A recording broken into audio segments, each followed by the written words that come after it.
innahum fityatun amanu bi rabbihim wa zidnahum huda. Sesungguhnya mereka adalah para pemuda yang beriman kepada Rabb mereka, lalu kami tambahkan baginya hidayah.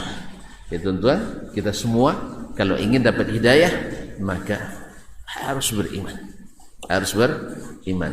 Dan makna inilah sebenarnya yang dikandung dengan makna al-futuwah, yaitu pemuda sejati itu.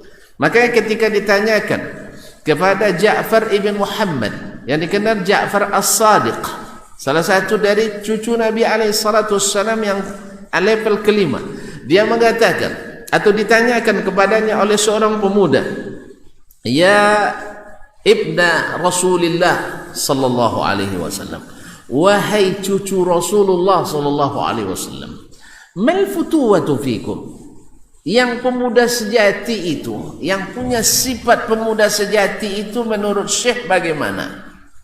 Ma'asyarul kiram yang dirahmati Allah SWT, ketika ditanya itu Syekh kembali membalikkan pertanyaan, wa kaifa hiya fikum.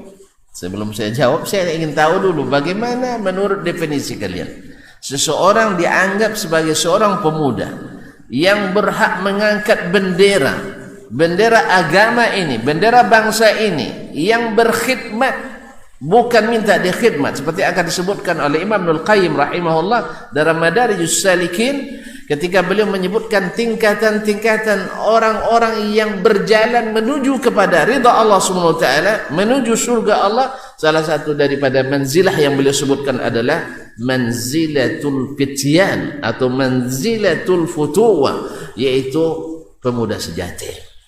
Ditanya oleh Syekh, kalau menurut kamu bagaimana?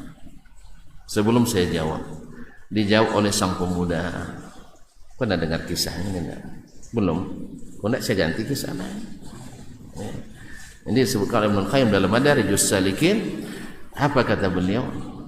Muhammadah hiya fikum. Kalau menurut kalian bagaimana? Seorang pemuda itu bila punya sifat seperti itu, dia dianggap sebagai seorang kesatria, seorang yang gagah berani, seorang yang pemuda sejati, yang punya semangat juang tinggi, yang selalu berkhidmat kepada umat.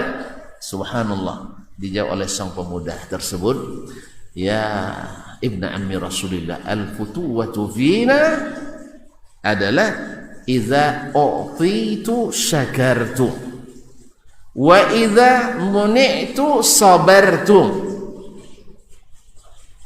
Kata beliau, kata pemuda ini, kami kalau bila seseorang, kalau saya diberi, saya berterima kasih, dan bila tidak diberi, saya tetap bersabar.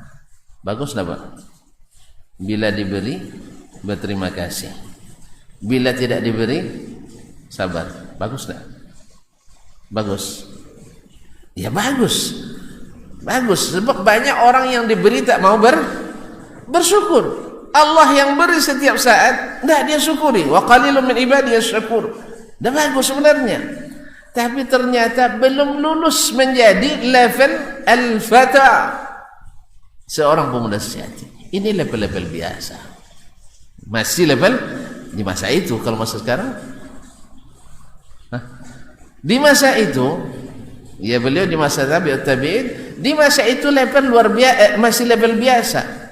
Ketika seseorang diberi berterima kasih, tak diberi tidak marah. Kalau kita hari ini diberi pun masih sudah diberi masih protes. Iya toh? Dikasih tunjangan transportasi 1.200.000, dulu masa Pak Siano 1.500.000 ada. Iya toh? Diberi sertifikasi 20%. Ingat lagi di masa Siano 35%. Gitu kita kan? Diberi pun masih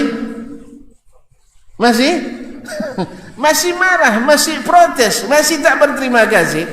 Ya tak? Dinaikkan harga bensin malam-malam. Iya kan malam-malam.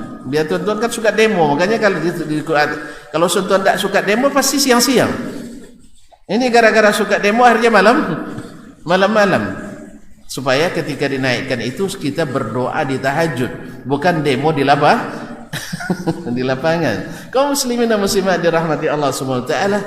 Jadi ketika diberikan berterima kasih, kalau tidak diberi bersabar. Itu dulu level biasa. Hari ini level luar biasa. Kalau tetap berterima kasih atas apa yang diberi, ini capnya atau ini begini ya, best, bagus sekali. Tapi kalau dulu enggak, masih level biasa. Syekh sambil tersungging dan tersenyum, dia bilang, al-kilabu indana kadzalika. Wahai anakku, akramakumullah, anjing-anjing pun seperti itu di negeri kami. Ya, anjing bila dikasih makan, besok tak menggonggong lagi. Paling menggonggong tanda terima kasih. Ya tak? Coba nanti ada anjing galak, bawa golak. Dikasih dia makanan, setiap lewat panggil Ta'al, ya kalau bahasa Arab dia Ta'al sini, kasih makanan, besok gonggong lagi enggak? Hah? Habis gonggong lagi? Enggak gonggong terima kasih ada. Baik kaum muslimin dan muslim, bila tidak diberi dia sabar aja, enggak ada nih nuntut. Ini menurut Syekh, ini masih level biasa sayang. Wah, kalau gitu gawat ini. Apa kata anak muda tersebut? Wa kaifa hiya fikum ya Syekh? Qala al-fata indana, seorang pemuda sejati yang punya semangat juang tinggi itu menurut kami adalah mereka yang bila man iza u'tiya athar, orang yang bila diberi mereka mengutamakan orang lain. Kalau sudah begini sampainya, tak akan kita lihat lagi nanti antrian zakat 25.000 sampai main injak-injak. Ya, kalau sudah sampai begini tidak akan ada lagi orang yang gara-gara suatu promosi jabatan saling menelikung. Dan ini yang dididik oleh Nabi alaihi salatu wassalam. Semua mereka pemuda. Nabi sendiri diangkat jadi rasul umur 40 tahun. Masih muda enggak? Masih tak? 40 tahun. Bapak umur 40 berapa? Hah? 2 kali 40? Oh maaf, saya kira, Masya Allah, saya kira umur 40-an masih. Nah, masih pemuda, Bapak masih pemuda, Masya Allah. Tahik kaum muslimin dan Abu Bakar radhiyallahu ta'ala umur berapa? Syekh, ketika Nabi diangkat jadi Rasul, umur Abu Bakar berapa? Nah, ini gara-gara tidak peringatan Maulid Nabi, barangkali tidak ini. Pada lupa ini. Kurangi aja 3, karena Nabi lebih tua dari Abu Bakar 3 tahun, 37 tahun. Umar berapa? Kurang ini 3. Kaum muslimin, jadi mereka adalah pemuda-muda. Bahkan ada anak muda yang paling muda, ketika akan masuk Islam, dia mengambil keputusan sendiri karena ayahnya tidak mau masuk Islam, walaupun dia punya andil besar untuk pengembangan Islam. Babat TV Sunnah, belajar agama baru aneh.